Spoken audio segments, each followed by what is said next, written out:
নানান রকমের ভর্তা প্রায় ঘরে বানানো হয়। আজকে আমি তোমাদের সাথে গরুর মাংস দিয়ে একটি ভর্তা বানিয়ে দেখাবো, যেটিকে ভর্তাও বলতে পারো অথবা গরুর মাংসের বালাচাও বলতে পারো। তো এই জন্য আমি ইনস্ট্যান্ট আমার ম্যারিনেশন করা ছিল এই গরুর মাংসগুলি। তারপর আমি যেহেতু ডিপ ফ্রিজে ছিল, আমি এটাকে বের করে আবারও ধুয়ে নিচ্ছি।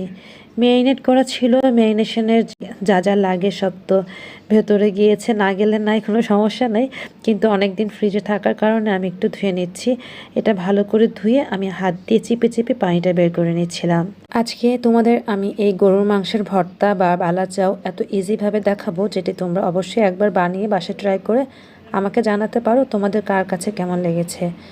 তো এই জন্য আমি মাংসগুলি নিয়েছি। তোমরা গরুর মাংস ছোটো ছোটো করে কেটেও নিতে পারো, মানে যার যার মতো করে যেভাবে নিতে পারো। বাট আমি আজকে কেটে নিব না, আস্ত অবস্থাতে ভালোভাবে ধুয়ে পানি ঝরিয়ে নিয়ে নিয়েছি।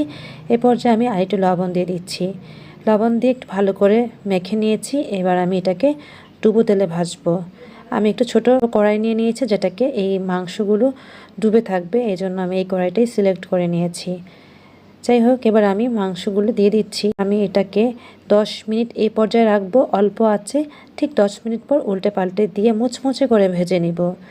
তোমরা চাইলে এটা দুইভাবে করতে পারো। একেবারে মুচমুচে করে নিলে, যেটি একেবারে বালাচাও যে মুচমুচে হয় না, ক্রিস্পি, সেটি হবে। আর যদি তোমরা মোটামুটি টাইপের মুচমুচে করতে চাও, সেক্ষেত্রে ওটা ভর্তা হয়ে যায়।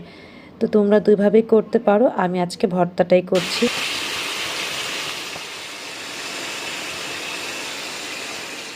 এবার আমি উল্টে পাল্টে নিয়েছি। এভাবে আমি 4 থেকে 5 বার উল্টে পাল্টে নিয়েছি। চুলার আঁচ মিডিয়াম আকারে রেখে দিয়েছি। আর আমি ইনস্ট্যান্ট বানাতে চাচ্ছি, কারণ এটা করি আমাকে নামাজে যেতে হবে। আমি খুব তাড়াহুড়াই করছিলাম। আমি কয়েকটি পেঁয়াজ নিয়ে নিয়েছি আর একটি রসুনের অর্ধেক নিয়ে নিয়েছি। তোমরা চাইলে আস্ত রসুন নিতে পারো, আমার কাছে রসুন ছিল না, যার কারণে কম নিয়েছি। তো যাই হোক, এবার আমি রসুন পেঁয়াজ তো কেটে নিয়েছি, মাংসগুলো উল্টে পাল্টে নিচ্ছি। একেবারে লাল মুচমুচে করেই ভাজবো। এই মাংসগুলো মুচমুচে হতে প্রায় সময় লেগেছে 15 মিনিটের মতো। আমি একবার চুলার আঁচ কমে দিচ্ছি, আবার বাড়িয়ে দিচ্ছিলাম, কারণ এটা আমাকে খুব আর্জেন্টলি বানাতে হবে তাই। তো এই পর্যায়ে আমি খুব তাড়াহুড়া করছিলাম, বুঝতেই পারছো। এই তেলের মধ্যেই আমি আস্ত শুকনো মরিচ দিয়ে দিয়েছি। ঝালটা তোমরা প্রয়োজন মতো নিয়ে নিও। আমি ঝাল বেশি দিব না, কারণ এটা মা বাবা খাবে, ওনারা ঝাল খেতে পারে না, যার কারণে আমি অল্প মরিচই নিয়ে নিয়েছি। আমি নিজে খেলে কিন্তু আরও ডাবল মরিচ নিয়ে নিতাম। যাই হোক, মরিচগুলো হয়ে গিয়েছে, আমি উঠে নিয়েছি। এ পর্যায়ে মাংসগুলো হয়ে গিয়েছে, আমি তুলে নিয়েছি। আমি প্রায় 1 কাপের মতো পেঁয়াজ বেরেস্তা করে নিচ্ছি। আর ওই যে রসুন কুচি করে নিয়েছি, সেগুলো দিয়ে দিয়েছি। এটাকে আমি বেরেস্তা করে নেব। আর এই গরম অবস্থাতেই সেই শুকনো মরিচ কয়েকটা আর মাংসগুলো দিয়ে আমি ইনস্ট্যান্ট ব্লেন্ড করে নিয়েছি। ঠিক 1 মিনিটও লাগেনি, ব্লেন্ড হয়ে গিয়েছে, একদম ঝুরঝুরে হয়ে গিয়েছে। দেখতে পাচ্ছ এত সুন্দর স্মেল বের হচ্ছে শুকনো মরিচের, আর গরুর মাংস যে ভেজে নিয়েছি তাই। এখন আমি যে বাটিতে এটা বানাবো সেই বাটিতে ঢেলে নিয়েছি। আর এই যে মরিচগুলো দেখা যাচ্ছে, দেখতে পাচ্ছ।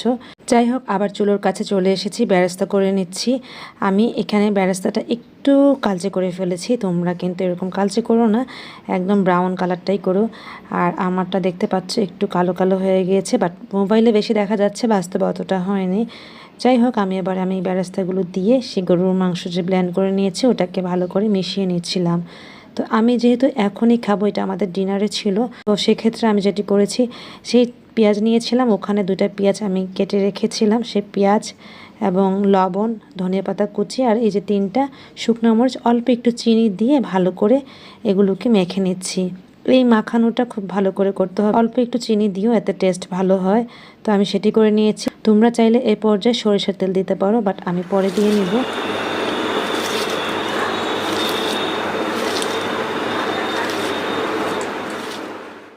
যারা কাঁচা পেঁয়াজ পছন্দ করো এবং বেশি দাঁতে লাগতে পছন্দ করো, তারা আরও পেঁয়াজ বাড়িয়ে নিতে পারো।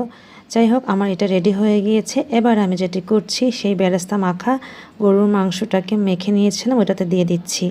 এ পর্যায়ে আমি ভালো করে আবারও এটার সাথে মিশিয়ে নিচ্ছি। আর টেস্ট করছিলাম লবণ ঠিক আছে কিনা। লবণ একেবারেই পারফেক্ট হয়েছে।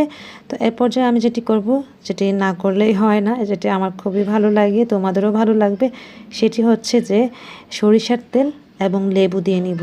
লেবুটা অবশ্যই দিয়ে নিও, এতে টেস্ট ভালো হয়। যারা লেবুর স্মেল পছন্দ করো না দিও না, বাট দিলে অন্যরকম টেস্ট হয়ে যায়। আর এই যে দেখো আমি লেবুটা চিপে নিয়েছি। আমি এখানে মাঝারি আকারের একটি লেবু অর্ধেক দিয়ে নিয়েছিলাম। আমি প্রথমে এক টুকরো দিয়েছি, দেখলাম যে আরেকটু লাগবে, পরে আরেকটু দিয়ে নিয়েছি। বেশ দেখো কতটা সুন্দর এবং কতটা টেস্টি হয়েছে। যারা খেয়েছো তো খেয়েছো, যারা খাওনি তারা একবার হলেও ট্রাই করতে পারো। আজকের এই রেসিপিটি আমি কত সহজ করে তোমাদের সাথে শেয়ার করেছি। আশা করছি তোমরাও এনজয় করে নিয়েছো এবং বাসায় বানিয়ে একবার ট্রাই করে আমাকে জানাতে পারো।